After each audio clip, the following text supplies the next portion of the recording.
Hello, everyone. Dr. Eames here. This time, our topic is strategic human resource management and planning. A lot of times I think business students in particular don't really associate the word strategic and human resource together.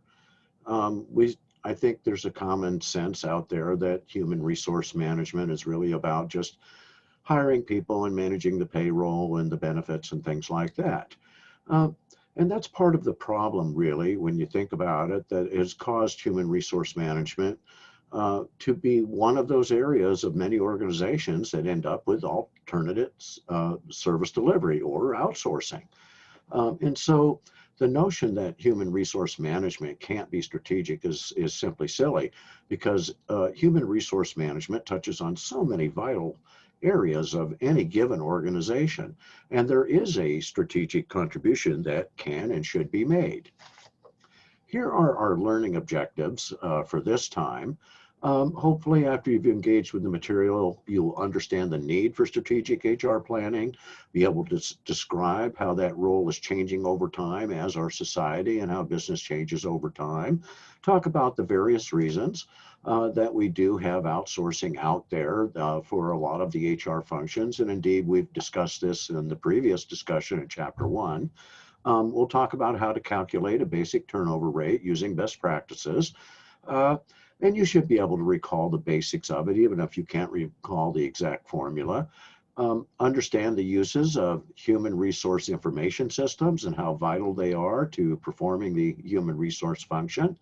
And understand the ethical side of human resource management, whether it's taking an audit or just the basic ethical considerations that you should have in mind. Um, and then we'll touch on briefly on how to use human capital management in your job and describe really, we'll wrap it up by talking about the importance of the person job fit and the best practices that are used today to make sure that happens. Okay, strategic human resource management, here's our definition. It's just implementing all those human resource activities, the policies and the practices uh, in concert with the strategic plan. In other words, certainly, like any other department, the human resource department has to have an alignment with the 5-year plan, which is the strategic plan, and it has to be in alignment with the goals that you're seeking, and all the departments, of course, are doing that. Um, when we look to the public sector, we would say, let's pay attention to what the agencies have to do strategically. Well, uh, public agencies certainly need to be able to adapt to changes quickly or laws or executive orders that might come down. Um, and so they need realistic information and so forth on the capabilities and talents and skills and so forth, the KSOCs of their current staff. In essence, the human resources that they have. And of course, this is going to be a changing role over time, like it is in all businesses or all sectors. Um, you're going to have certain things, certain competencies held by your senior staff. So your senior leadership in HR, they have to be good communicators, effective communicators, in fact. They have to understand strategic thinking. They have to have knowledge of the landscape. So HR knowledge is a must. That means certainly what are the best practices, what do HR managers do and departments do, uh, and what are the basic roles of HR. And then certainly there are those values questions that competencies that are needed are integrity and ethical behavior, because certainly an HR manager is in a position where they are in the middle between what happens quite often between an organization and any individual worker, and they have to be able to exercise ethical behavior, to follow on plans that are in place, to be fair and show equity and so forth. There is that inability to change out there, and this is one of those things we deal with in all 3 sectors or in any given business. The problem with this really is that many agencies, particularly say in the public sector, and organizations still focus on compliance, rules, and regulations. And the problem with this is by making it your focus, they lack the competencies and don't strive for the competencies they need. Rather, they're always trying to follow the rules. And so they don't develop those competencies, particularly in the HR department, that lead them to be a strategic partner. In other words, managers in particular aren't thinking in a strategic way. They're thinking in a very sort of defined job analysis way, where they have a certain role to play, and for whatever reason, many HR professionals, assistant managers and managers both, don't always view their role in a strategic sense. So there is this inability to change out there and really become a strategic partner in the organization. And there is so much that you can contribute from the HR perspective. So there is a changing role in human resource management. Let's talk about some of these critical components here. What sort of things should we be serious about, and what should be occupying our attention? So let's look at a few critical questions here in each of these elements. Leadership. Are leaders engaged, and are they supportive of HR activities? There are many top leaders in organizations who do not really believe much in the HR function. They look at it as a support function only, that it does some basic job duties, and that there really isn't a strategic component there.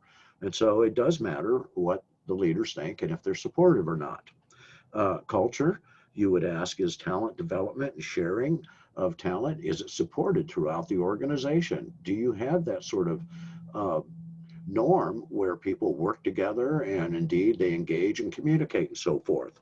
Is there strategic alignment? Are talent and talent management and workforce planning, are these strategies being utilized in the company so that you are on track with matching up to the goals and the alignment of your strategic plan? Are you doing the right types of talent assessment?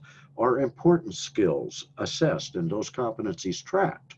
A good HR management should be doing that. They should know the skills and abilities that are needed for each job, and they should be tracking who has that amongst the employees and who doesn't, and so forth. Learning and development. Are the processes used for employee growth, and are they used to eliminate the competency gaps that exist? In other words, are you moving forward? Are you using the information you gather in a wise and prudent way to make sure that you reduce turnover, that you get the best people for jobs, and so forth? So learning and development is much like performance management, where you would ask, are we doing the right things to measure how well we're doing when it comes to performance? Are we getting useful feedback, the right kind of feedback, and are we getting it in a timely manner? And then when we look at our capability, overall, you look at all of these factors and say, is this an organization, beginning with the leadership at the top, that values human resource management as a strategic function, as a real partner? And then, of course, HR analytics. Are you using them? Are HR tasks and responsibilities linked to business outcomes? And you should have some way of figuring that out. And we will talk about that when we mention audits and so forth, how we evaluate how we're doing. Well, there is that problem, as we've discussed in the past, with alternate service delivery, which is outsourcing. And these are some of the main areas where we see it happening the most. Organizations simply often find it advantageous to outsource some or all of their HR functioning. So what we see is, particularly with benefits and payroll, health benefits, which is a real expertise. And just think how much time each of these might take, having the skills and the specialty knowledge and so forth. And so having a large staff, you can see why upper management in a lot of organizations will want to not do this in-house. On the other hand, we've also talked about the advantages and then the downside when all this stuff goes away. So the recruiting, staffing, and search services, you have to find the balance that works for your organization, where you're not just embracing all the disadvantages, and you really are gaining the advantages that you seek from doing this outsourcing. So, and you can see here all of the variety of different things that can go out the door to other companies. Human resource providers, really, we look at HRIS and so forth, and web-based services. These are all companies and areas where we could get our outsourcing done, incentive services when you want to give out a gift as a to represent a milestone promotion or a special bonus.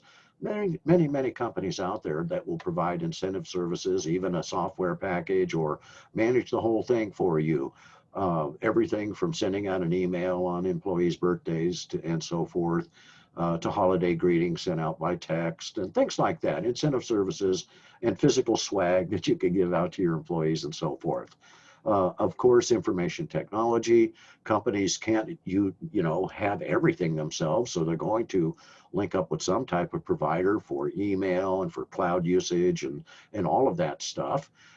Professional employer organizations, well, I've already mentioned the SHRM, Society for Human Resource Management, and there are a couple of others, not quite as large as SHRM, but those are professional employer organizations, and administrative service organizations for where you can work together with others in your sector and in your industry and so forth. And then these other things that we do when we have to do parts of our recruitment selection. We're looking for screening services of all types, and we may have to also hire a security company rather than have security guards on our own payroll. It's a trade-off between controlling things and not having too much staff and so forth.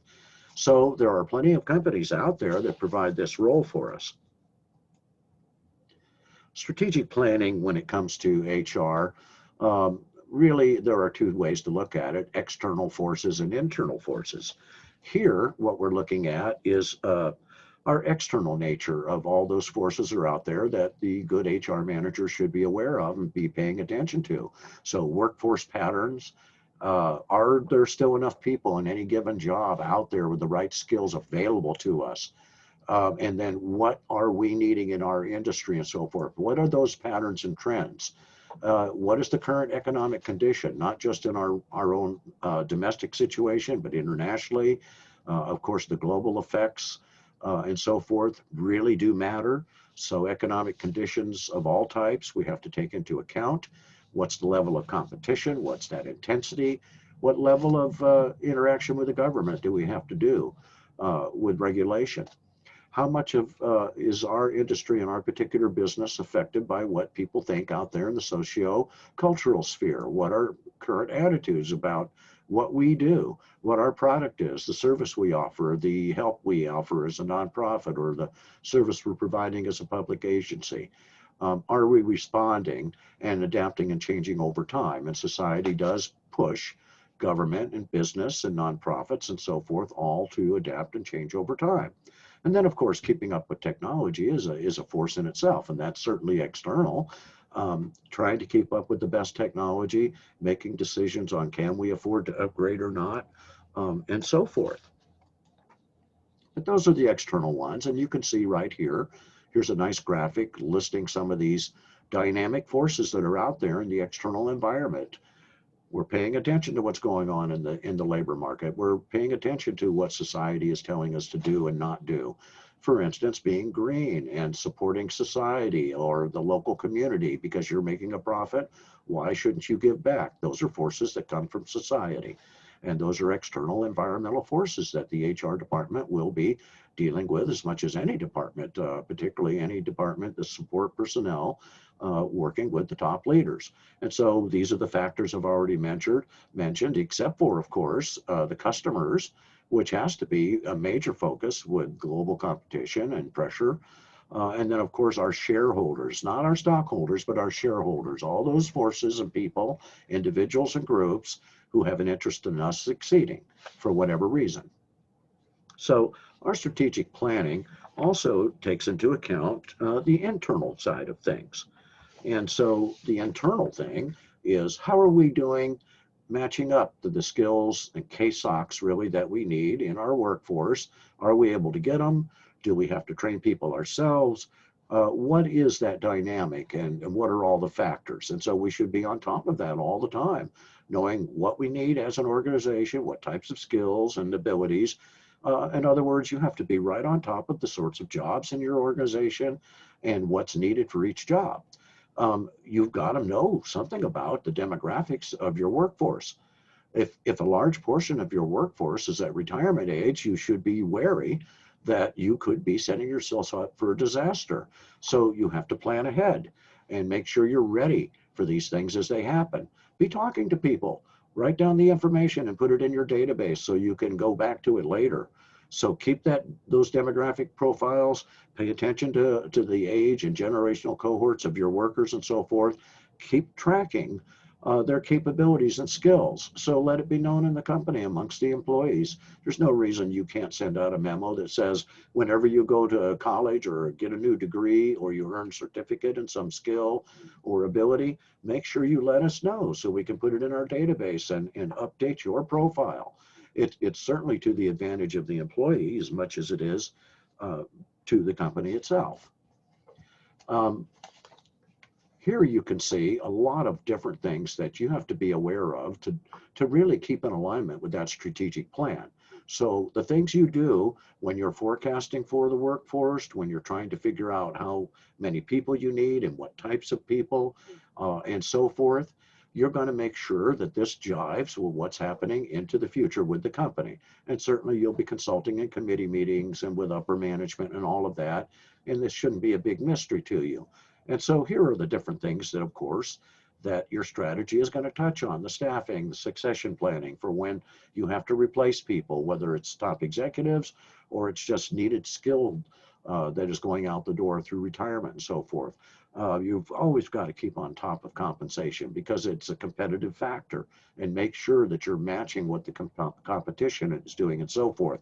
And then, of course, developing your employees, giving them professional and career development, all the training that's needed as well to make sure that they get ethical training and so forth, all the things that the company thinks are important. And then, of course, keeping track of assessment values, knowing how well you're doing, measuring performance, measuring success in many different levels, and keeping track of that and making sure it all is going in the right direction. So needed skills, training that's needed, all these things become identified by the competent HR manager. Now here's a planning model. I've talked about the Office of Personnel Management before. This is what we got from that civil rights, not civil rights, but civil service legislation I talked about last time. And the Office of OPM really has given us this way to go about planning how you're going to handle your workforce. So the first step naturally is to see what is your strategic direction. In other words, read the plan. And your department certainly should have contributed something to the plan. And then do all the work that's needed. Do the analysis and the identification of skills that are missing, that are where you're short, where you have those gaps. Do the workforce analysis, in other words. Then start developing the plans that you need. And then implement them. And then as you have them in play, gather information, feedback, in other words, the controlling function that managers do, and then make those needed changes as you go. One of the biggest challenges that we always have is the idea of turnover.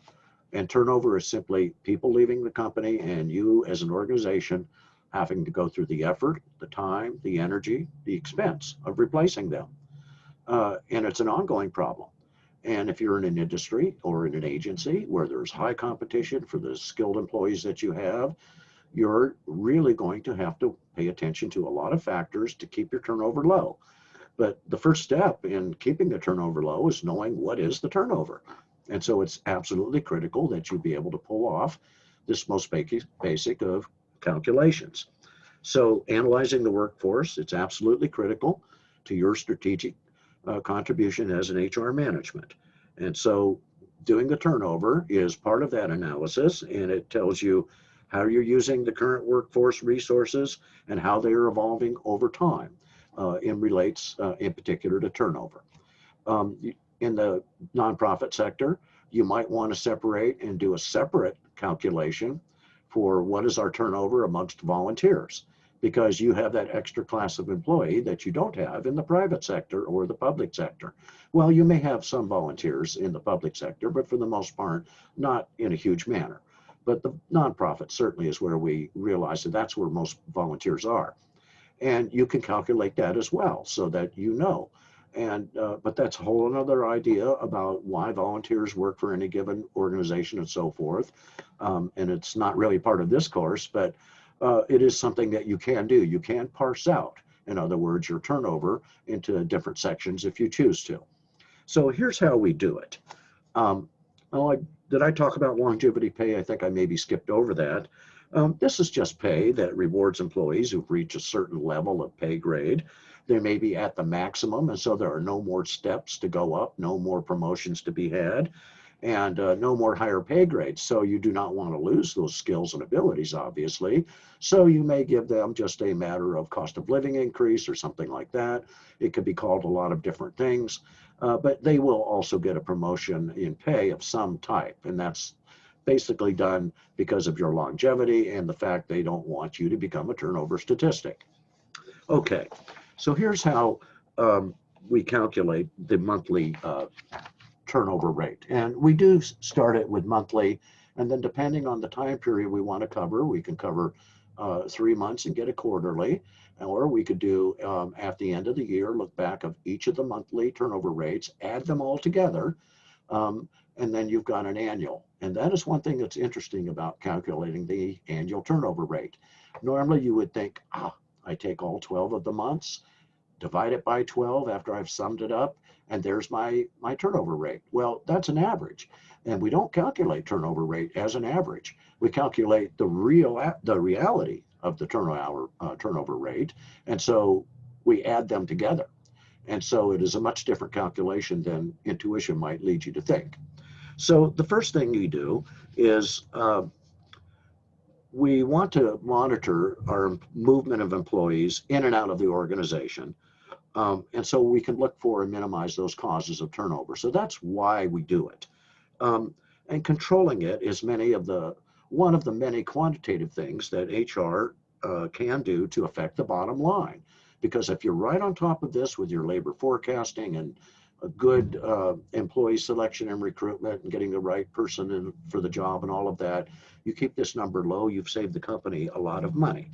So controlling turnover is a really significant operation. Your turnover rate basically is calculated by taking the number of separations during a month divided by the average number of employees and multiplying by 100 to get that percent. So as you can see from this data I put out here for you, that it's a fairly simple type of calculation. Turnover rate equals the number of separations, and then you determine the separations by head count, and then you divide that by the average number of employees, and you multiply it times 100. That's your basic turnover rate. If you wanted it for a year, you would add 12 months together. That would give you the year to date. But you could stop after 3 months right here and say, this is the last 3 months, this is the last quarter, whatever it is. The devil really is in the details here. So let me go ahead and work through these steps for you. There is an assignment on calculating turnover rate. It uses this exact calculation and so forth, but you have to understand the ground rules to get it right. So the formula itself, very simple. Let's look at the first step. Employee headcount is used instead of full-time equivalency.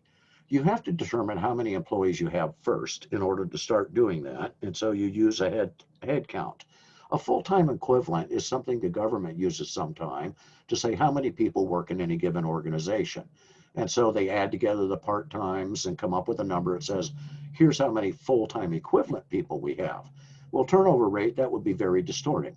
You want to do a turnover rate on full-time employees, and so that has to be a head count. And so we don't do a full-time equivalency. We do people who are actually working their full-time on the payroll. So that's the first thing to understand about calculating the turnover rate, that you use head count, and head count includes all employees on your payroll. And this is where the distinctions come in. You have employees who are on your payroll, but you may also have agency employees that work there, but you do not pay them. They're paid by the agency. And so there's a partnership there. They are not included in headcount. The headcount includes all direct hire temporary workers if you are paying them, if they are on your company payroll. So there's a difference. You may have some agency workers who are full-time. You may have some that are part-time. But because they are agency workers, and if they are identified that way, they are not included in headcount because they are not on our company payroll. But direct hire part-time workers, temporary workers, are on our payroll if we pay them. Therefore, they are counted. Uh, they are counted in the head count, as long as they're on the payroll. Um, Head count includes employees who are on temporary layoff. So it doesn't matter whether or not an employee is actually coming to work when you do the head count. What matters is, are they still on the company payroll? And if they're on a temporary layoff, they're still on the payroll. If they're on a leave of absence, sometimes it's called a furlough, a voluntary or involuntary. A furlough is not a separation from the company. Therefore, they are still in the head count. They are still on the payroll. So they are counted in head count. So headcount does not include other workers that come and go for your organization, such as independent contractors, temporary workers on an agency payroll, even full-time workers on an agency payroll. Okay, so you have to determine how many times you want per month to do the head count to start getting your data. Most companies do 3 counts a month. And the method we're going to use here uses 3 head counts for a month. You take a head count at the beginning, the middle, and the end of the month. The end of the month and the beginning of the month are not the same day. The end of the month is the last calendar day of the month. The beginning of the month is the first day on the calendar of that month. So there is no overlap or double use of these days. So that's one thing to get straight. So you take, and regardless if the months are not the same number of days, beginning, middle, and end, you take a head count. So you can set up your HRIS, which is your Human Resource Information System, to calculate this information for you. And you can pull up a report with the right software to give you just a report. Here's the head count for the first day of the month. Here's the head count for the 15th of the month. And here's the head count for the 30th or the 31st or the 28th or 9th, whichever it might be. So that's your first step, is determining head count and taking it 3 times a month. When you've done that, you need to get your monthly head count average. So you add together the head count from each of those reports. So you have a beginning, a middle, and an end report, 3 numbers, in fact. You add those 3 numbers together and divide by 3, and now you have the head count, probably a whole number with a decimal of some type that tells you the head count for the month. So you've gotten step 2 done. Step 3 is we have to calculate now the number of separations. Separations are when the employee leaves the company payroll. So there are some rules. There are voluntary separations where people retire, and there are involuntary separations where people get terminated. Or maybe they were hired for a certain time period and it ends and they are off the payroll. So not included in the separations are employees, like I've mentioned, who are temporarily laid off. They're still on the payroll, they're just laid off. If they still have that legal connection where they're on the payroll, they're on furlough, they're still counted. They're not counted as a separation, but they're counted for head count. If they're on a leave of absence of some type, say family medical emergency leave, they're still on the payroll. Their pay may have made some adjustments in any of these circumstances. That's not what counts. What counts is, are they still officially on the payroll? Their status in the payroll may have changed, right? But they're still on the payroll. You can use your human resource information systems to help you generate these reports rather than having to do a physical count and so forth. So now what you've got is you've got your monthly average amount of employees, which is, you can see right here, the basic formula is calculate the number of separations. So you will calculate the number of separations once a month. You'll have that number. You divide that number by the average number of employees, which is the count of 3 times for any given month. And that will give you a certain number. You multiply that number by 100, it turns it into a percentage because you're going to have a decimal. So if it's 3.1 is your average number of employees for the head count, or let's say it's 220 employees for that month, and you multiply that by 100, you get an idea of how to turn it into the decimal. So step 4, divide the separations, actually make the calculations by the average number of employees and so forth. And then do it for as many months as needed for the calculation you want. Do you just want to look at what the most current month is? Or now that you've got some historical data, you want to look at last quarter?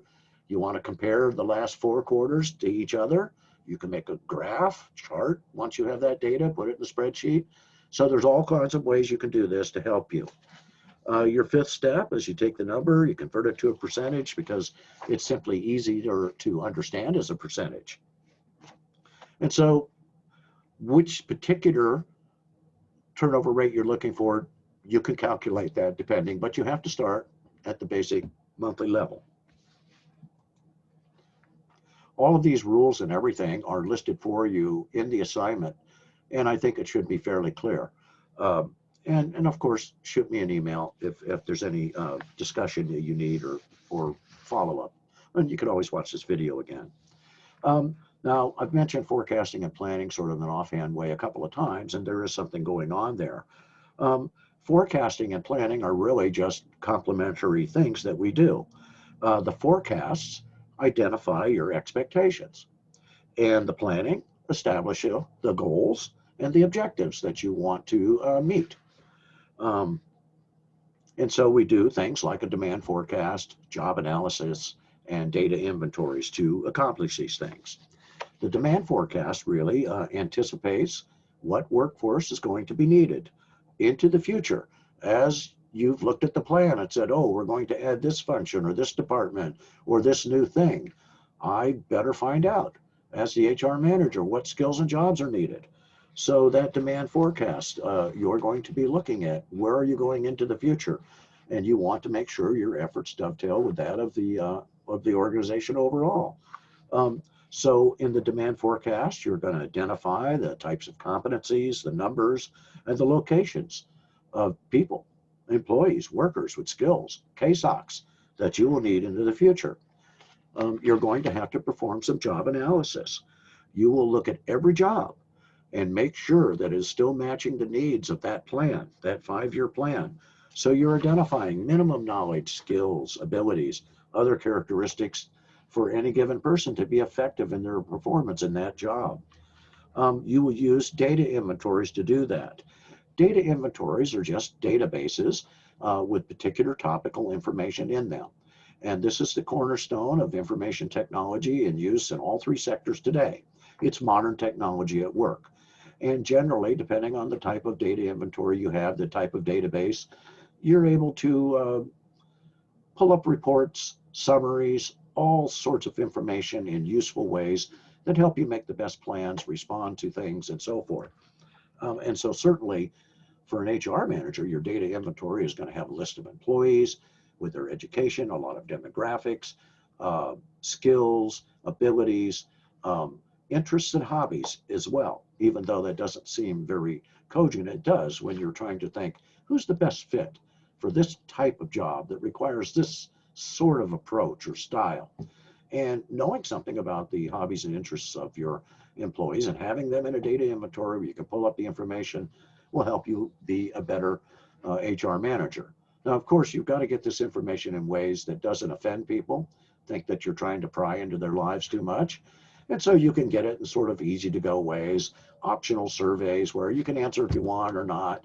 We'd appreciate it because we're going to use this information to get, make the company better and to understand you better so we can provide the best training and development.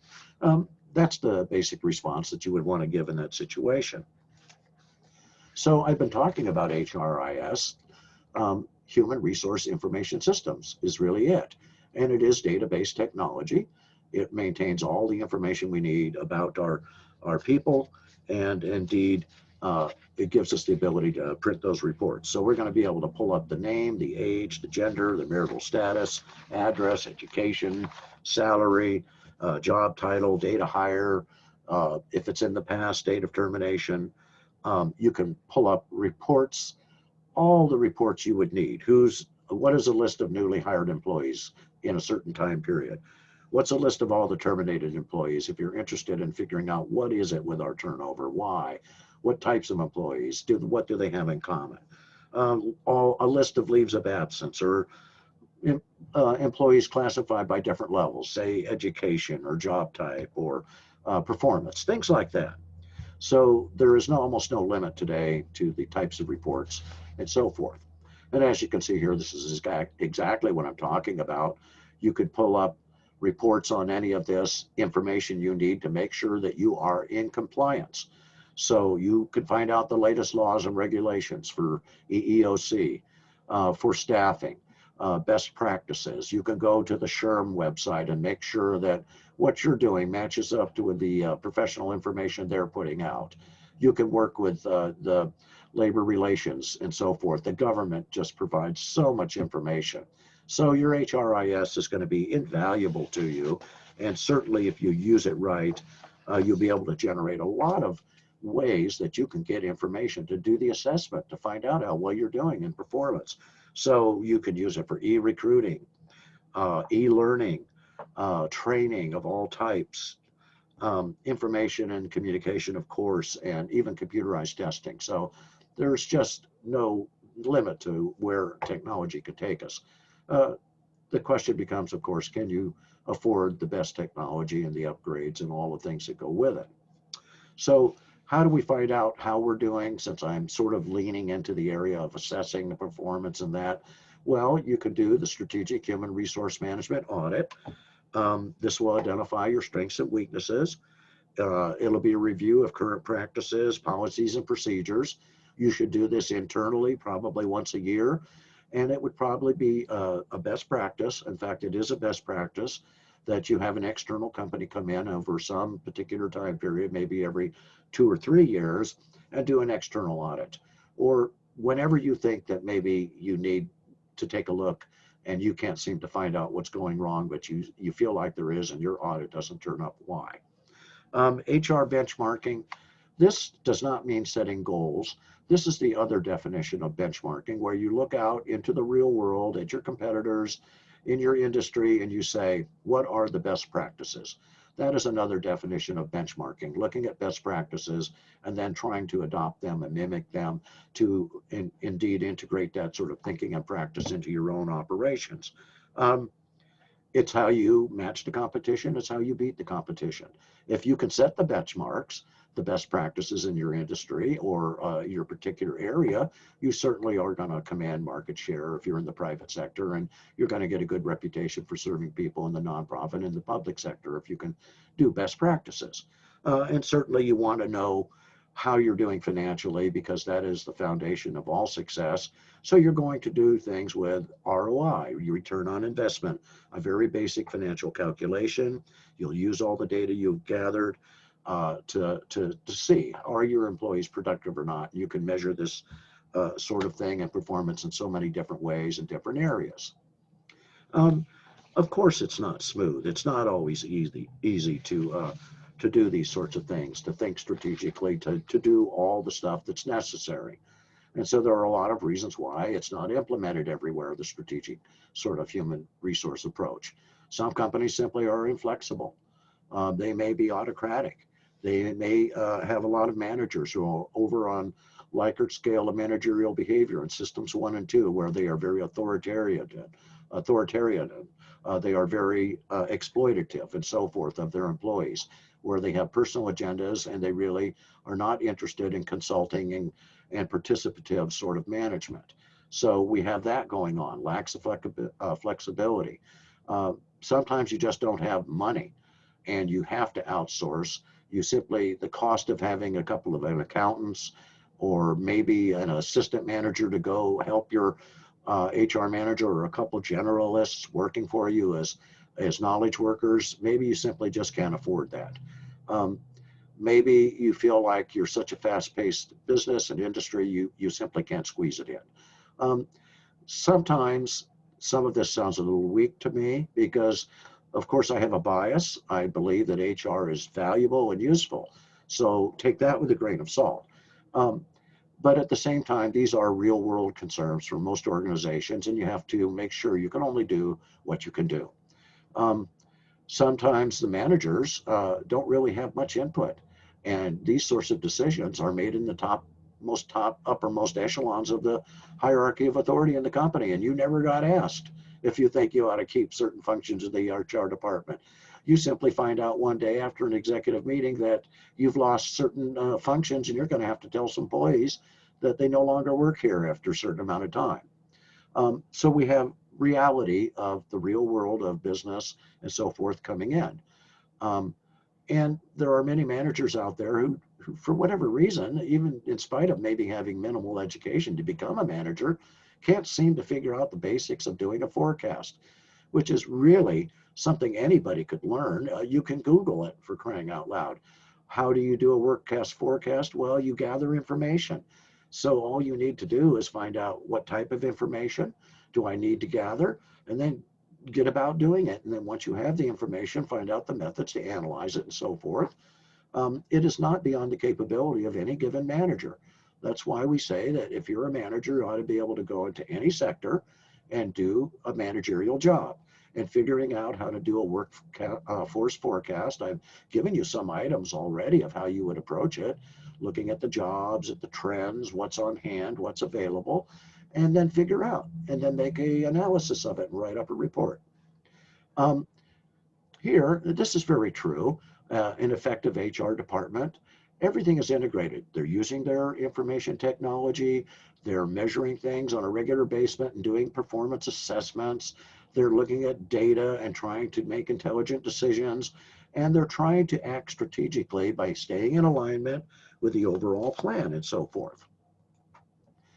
Well, certainly there has to be ethics in every part of any company, and it's no different in the HR department. In fact, you can see here that these are the traits that are the most necessary. And think about it. If you are an HR department, then you are dealing with laws of equality in employment and hiring and firing, in promotion, in workplace relations, and following through on legal complaints and so forth. You have to demonstrate that you can be trusted. And what are the elements of trust? Well, one of the very biggest is having integrity. If people believe you're honest and fair and truthful, you will go a lot farther. And certainly this is a necessary trait that should be exhibited by any HR manager. And indeed all managers, of course, but particularly these come to light in HR department. Following the law, knowing the law, being proficient, not cutting corners, but doing your assessment, analyzing data, running your reports, putting in the hard work, being proficient at your job. In other words, doing your due diligence and doing all the parts of your job, not leaving out the strategic parts. Uh, Having professional loyalty, doing what's best for your organization. And then obviously, if you have integrity, then you are able to keep things confidential, because you will certainly have a lot of personal information in your databases that has to be safeguarded.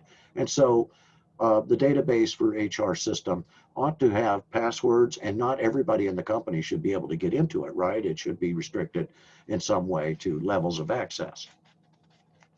And so certainly that leads us to talk about this topic here, human capital. Human capital is something all of us want to build up over time. We want our personal capital, we have social capital, and human capital is something that you build up as you gain experience, you have a job, you learn new skills, you get trained, you experience things indeed. And that increases your value to the company and your overall level of worth. And so human capital is something that as an HR manager, you always want to help people increase it. That's why you want to do training, development, career advancement, all of those sorts of things. So what is HCM? Well, it's human capital management. And this is something that you will use your software, your HRIS systems to advance. So you will gather information without trying to be too intrusive about your employees. If you learn about their skills, hobbies, other abilities that are outside of what they do in the company, you may find that you have a gold mine of a person that you've identified things you had no idea about, and you want to manage that capital. So this gives you a better idea of who to promote from within and so forth, the type of people that you have and so forth. And certainly as a manager, you're responsible for rating people, for rewarding people, for holding employees accountable when necessary, for achieving business goals, all of that stuff. And so indeed, you will be doing some HCM as an HR manager. Now, person job fit, we can't leave this out because this is one of the major roles of HR is recruiting and selecting people and then hiring the people that are the best fit for the job. That's what person job fit means. It's called PE fit in many textbooks, which means person environment, and it really just means person job fit. You've got to get the right people. If you don't, then we're led back to what we were talking about earlier, with calculating a higher turnover rate than you really want. Now, one of the ways that modern companies are doing a person job fit today that seems to be working quite well and seems to be successful is providing a video. And it's called a realistic job preview, these types of videos. What they are is a little documentary. They can range from a couple of minutes to 10, 15 minutes or so. And what they do is follow around an employee at any given company, and they're very documentary style where they're talking about the duties of the job, what's required, what you're going to encounter in the environment at any given day, what's really expected of you. And why this is such a great tool is fairly obvious, I think, but let me state the obvious. People can look at these videos and either apply or not apply for a job that they don't think they would like. And so it is a way to pre-select. People will themselves not apply for a job they might normally have applied for thinking it was something different. And if you don't know somebody who's had the job and you haven't investigated very well, or you haven't been able to find out any information about the company or the job, how would you know? So this is one way that you can weed out the people who really aren't interested or aren't a good fit. So I have a realistic job preview and one of the assignments, a couple of them. I ask you a few quick questions about them, so you will get a chance to view those. I'd like to wrap it up with a few thoughts in general about the information in this chapter. It's really about thinking strategically and not ignoring the fact that HR is a vital department that has a lot of it that it can add to the strategic underpinnings of any given organization. And so you certainly need to do that. If you get an assistant manager's job somewhere and move up to HR manager, realize that they're not doing things strategically that I've been taught to do, then you should just start doing them and start submitting reports about in a strategic nature. It will be astounding the response that you will get. So you need to be on top of the needs of the organization. Make sure that one of your major focuses on getting qualified people. So that's why we've mentioned briefly person job fit and realistic job preview and so forth, about understanding what it is to manage human capital, because you may just have some gems in the rough right there that you don't know about in your own company, but you keep that information in your database. So you want to reinforce with all the upper management, whenever you have the opportunity, how important it is that you understand your workers, that they understand the importance of human capital, and likely they will. And so it will make an impression, and it will allow you to be much more effective in your job overall. So at the end of the day, the HR manager and everyone in those departments have to have the right skills and the right ability, and they have to have empowerment from the top, right? It has to have that top leadership buy-in that you are contributing a valuable strategic function along with other departments.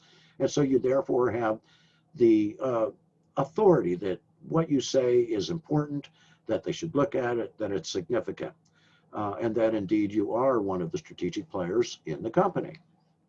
All right, folks, that's all I've got for you this time. I'll talk to you again soon.